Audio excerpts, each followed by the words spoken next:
Today's tutorial, I'm going to show you how to make one of these pendants or necklace. I mean, I'll show you how to do the knots as well, but mainly the pendant. So to begin, what you're going to need is a silver plated nickel fork. Stainless steel can work. It'll be a lot harder to get your bends on stainless steel, so if you're looking for an easy job, get silver plated nickel, or if you've got the budget for it, get sterling silver. That will be the easiest to bend, but on this one I'm going to be using silver plated nickel. So to begin, flatten off the end here. I won't show you this, you don't need to see that, I wouldn't imagine. So just get it on a flat surface and hit it with a rubber mallet, and that will flatten it off. So go ahead and do that. So once it's flattened off, you'll have something like this. So now secure your fork so there's little to no movement. I do this by wedging it between two pieces of wood, but if you've got a vise, something of the similar nature, that will work. So to begin, you're going to need something to bend the tines. I've got a bending tool that's specifically made to do this, which is on my website. You can go across there to tmcrafter.com and get yourself a set there. But there's also lots of alternatives you can use. So you can use a straw, you can use any metal tube essentially. The only thing that I would suggest is to make sure that the end is beveled, so you don't have like a sharp square end, because you'll end up causing yourself a load of damage that you have to rectify later in time. So yeah, let's go ahead. And now you've got your fork, you've got your bending tool. What you want to do is you want to start off with the two outer tines, and you just want to get them out of the way as such. So start slowly bringing it round like this. And what we're trying to do here, as you see on this one, you start a little bit higher, because you don't want to start right at the bottom of the base, because you're going to open yourself up to the risk of it snapping, because that will be the place it will break. That's the easiest part for it to break. So if you just come a little bit above the base there, start your bend, and then we're going to try and create a circle. So with this, we're going to try and create that outer circle. So we're just getting the initial shape to begin with. So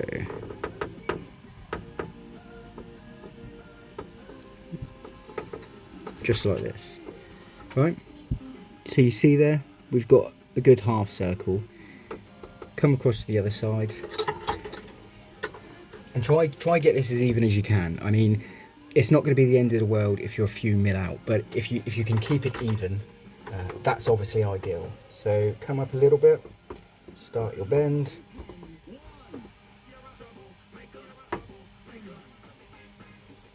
and then bring it round just like so. Yourself a pair of round nose pliers. I also sell these on my website. Just going to start getting this rough shape. So we're just bringing that end in so it becomes more of a circle.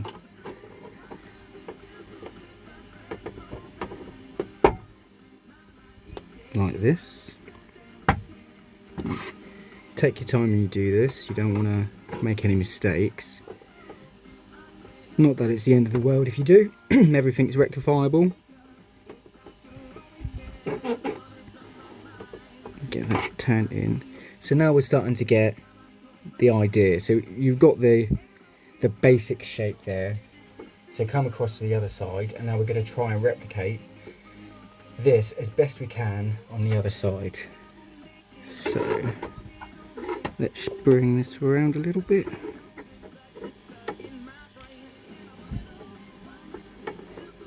And again, take your time and just slowly work your way down the bottom, creating a nice smooth curve. And as you see mine is this one is quite a considerable amount higher than this one.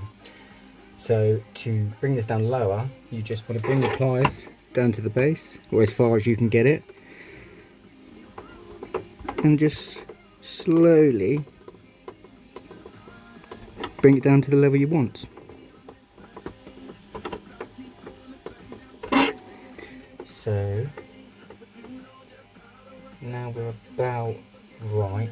And this does need to come across that way, but I'll show you how to do that later in time, because once this is a complete design, before you go and do any sanding and taking out any marks, we can get the shape of it, you know, the way that we want it, and make sure it's all even before we go through that stage. And you can do that with a small rubber mallet, so I'll show you how to do that later in this process. But for now, I think that's pretty good. Maybe just tighten that up a touch more. This is where having two different size tubes is really handy. So this one here that I use, it doesn't go all the way down. This one goes down maybe 3/4 of the way. And the reason I like that is because you can use the larger one, which does go all the way to the base, to start your twist.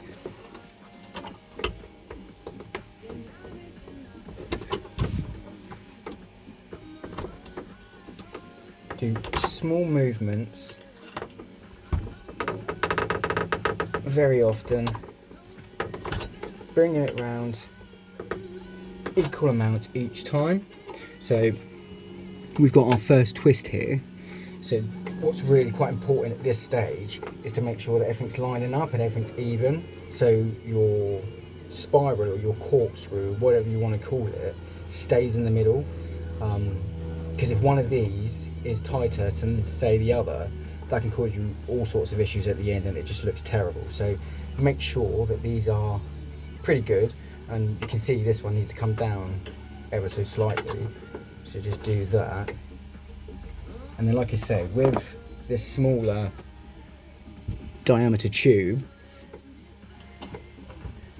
now it goes down to the perfect amount. So when you start doing your corkscrew, it's tight against the base of this one, and that's important because you're trying to get the tightest corkscrew that you can, because that will just give you the best finish. So now you're about here, start bringing that round like this. Again, take your time, check it as you go. There's no time limit to this, so there's no pressure. One question I get a lot is, are the forks that I'm using annealed, or do I use any heat with them? I don't. I just use them as is.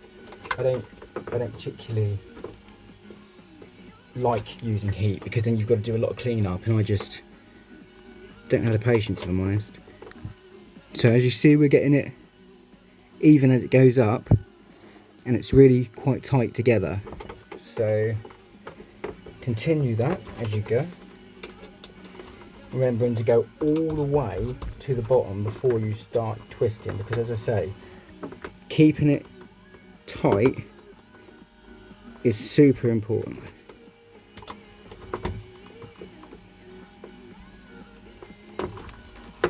And then here, what I would normally do is continue it down and get that point. So let's stick to the plan for once and not change it halfway through a tutorial, and do that.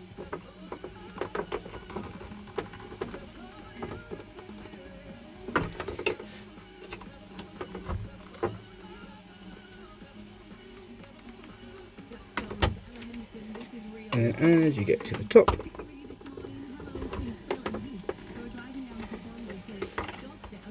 just keep bringing it around as much as you can until you can no longer use the tubes.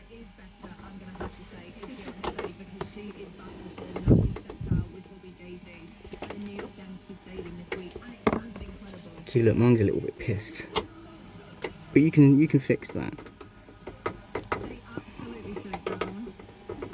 Like so. And now you should have something like this. It's going to look very unfinished at the end there, and your tubes, but they won't be able to get any more leverage now to get that round. And instead of using pliers or some other tool trying to squeeze them together, which will obviously loosen all of this up, cause you a load of damage, the way I like to do it is just to get like a flat surface. I'm using a, what is that, a model number Anvil 5 V2 Sealy. Really good. I've had that a few years actually. It was quite cheap, but it's handy. And then I just have a leather sheet that I put over just to give it a little bit of protection. Line it up, and then using a small rubber mallet like this. I need to get a new one really. Look at the state of that. Oh my god. I just start a bloody fundraiser. If you want to sponsor poor little Tom and get him a new hammer, just send £2 a month. No. Okay, so you got it here. Line it up and just slowly start tapping it. But as you're tapping it, you're spinning the piece, and you'll find that this will not only tighten up, you'll also be able to get a nice finish at the bottom here. So if you just slowly tap it, twisting as you go, and obviously you can see parts which are a little bit looser, so give that a little bit more attention.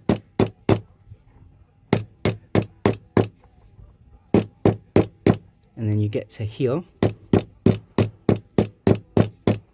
and you really want to try and, when you're tapping it, give it an even spin, because that would just give your finish so much nicer.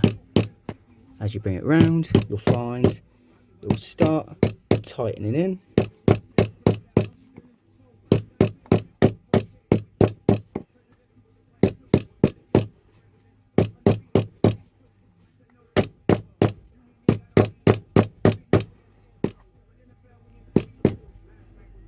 And then what I will do there, bring that down,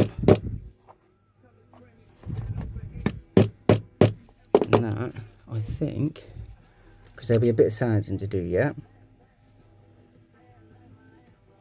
but that's pretty good.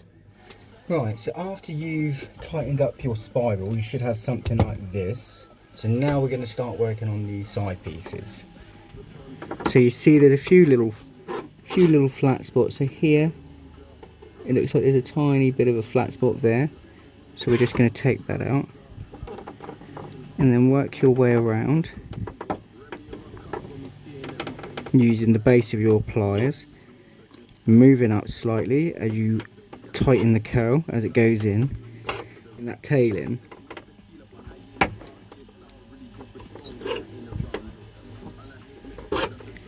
Until you have something like this, and you can, continue that spiral as much as you like.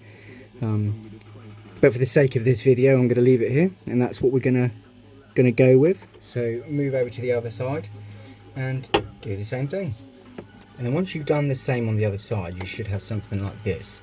So now if you bring it back down to a flat space or a flat surface, I'll show you how to tap these in. So you've got something like this. You just want to lay it down on your flat surface, anvil, whatever you've got, and just lightly start tapping that while you spin it over. They will start going to pull forward, so when that happens, not if, when that happens, bring it flat and just straighten it up, okay? Don't worry about it, it's expected.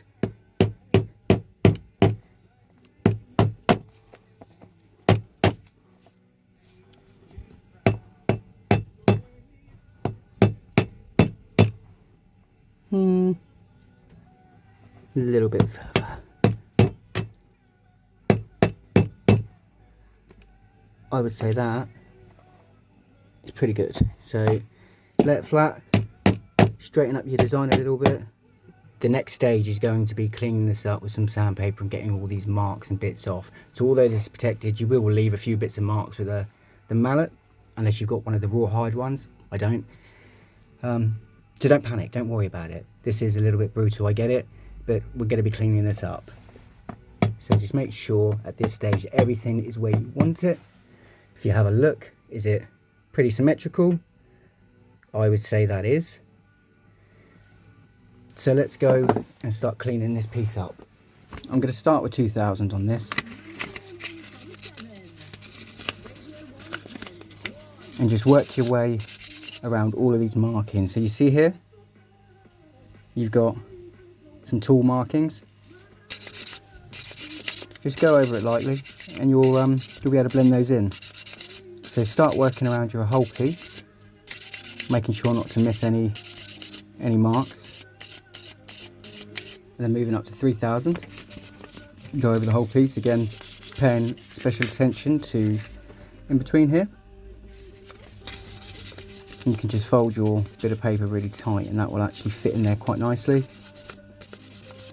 And go through each one, turning as you go, and then move up to 5,000, 7,000 and then 10,000. After all the sanding is complete, it should be about here. So what we're going to do now is cut this. I use a pair of 14-inch ones. I just got these on Amazon. They're quite cheap, but they're really good. So you want to take it around, let's get them open. I would say they're a schnickel. And then with this, what I like to do, and again, this is never actually going to be seen, so you don't have to do this, but what I like to do is put an angle on this. So smooth it down. Oh yeah, I'm just using a Stanley file, just off the shelf.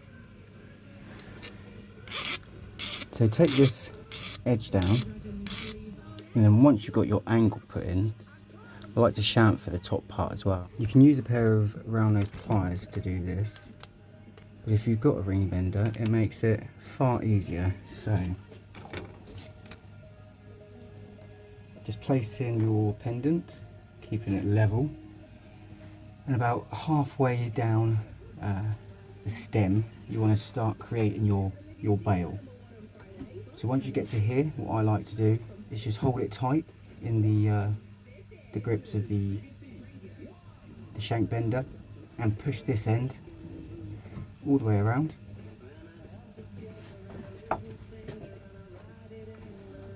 Like this until you get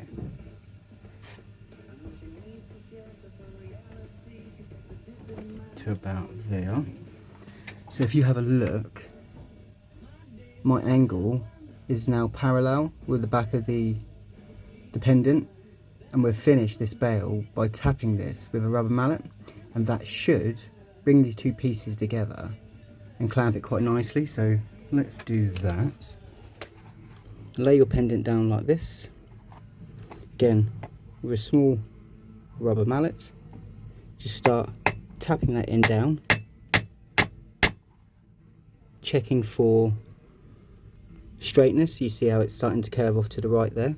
So what I would do is I would just put this on a flat surface and tap that over to the area or the position that I want it in.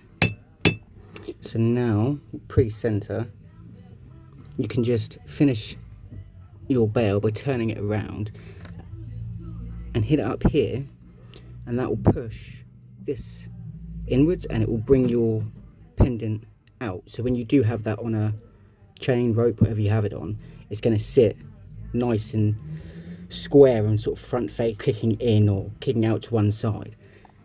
So go ahead and do that, and you'll have something like this.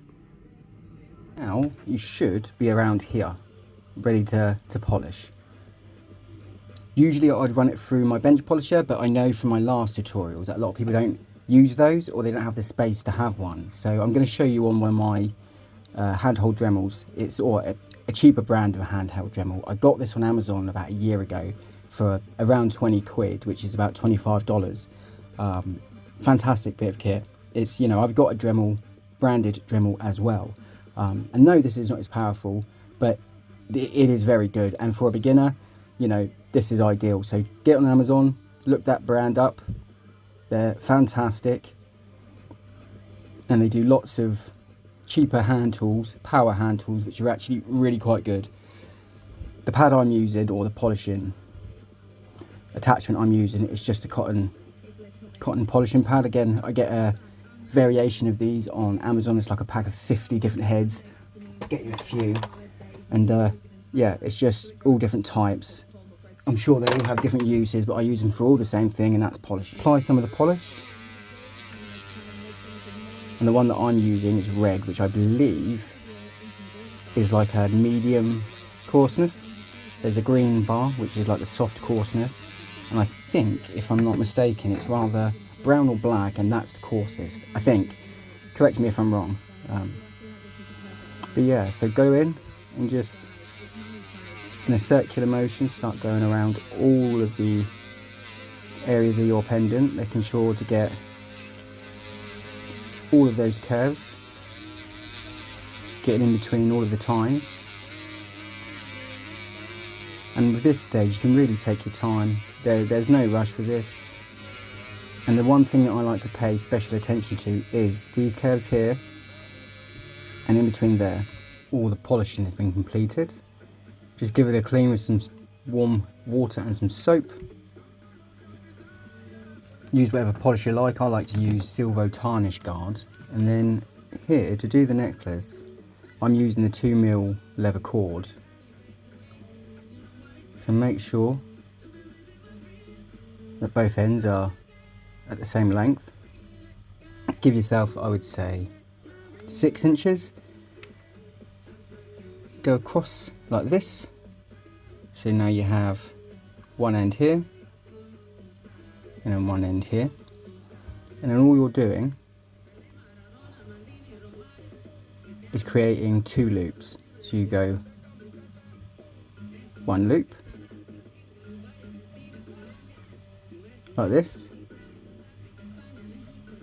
2 loop, and then you're just taking that tail and coming from behind through both of your loops. You see? So you've got your 2 loops there, you've come through behind, and then you just pull it tight. And as you're pulling it tight, you're working that knot so it's nice and even, like that. So now that's one done, and it should look like this. So we'll do the same on the other side. You just want to create 1 loop, 2 loop, see that? And then with the tail, come through both of your loops, pull it tight, and again make sure that your knot is not loose at any point. Give it a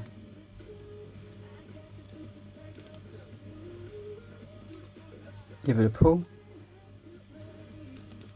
and then you should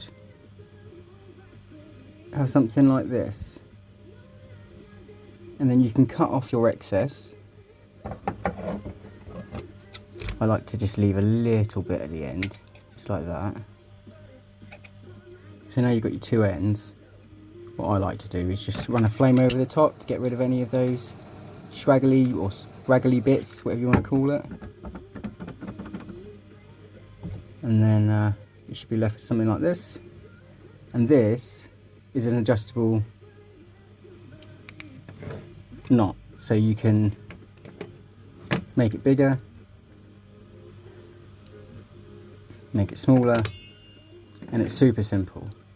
And I've been personally wearing a chain or a necklace just like this for 10+ years, and I think I've replaced the level once.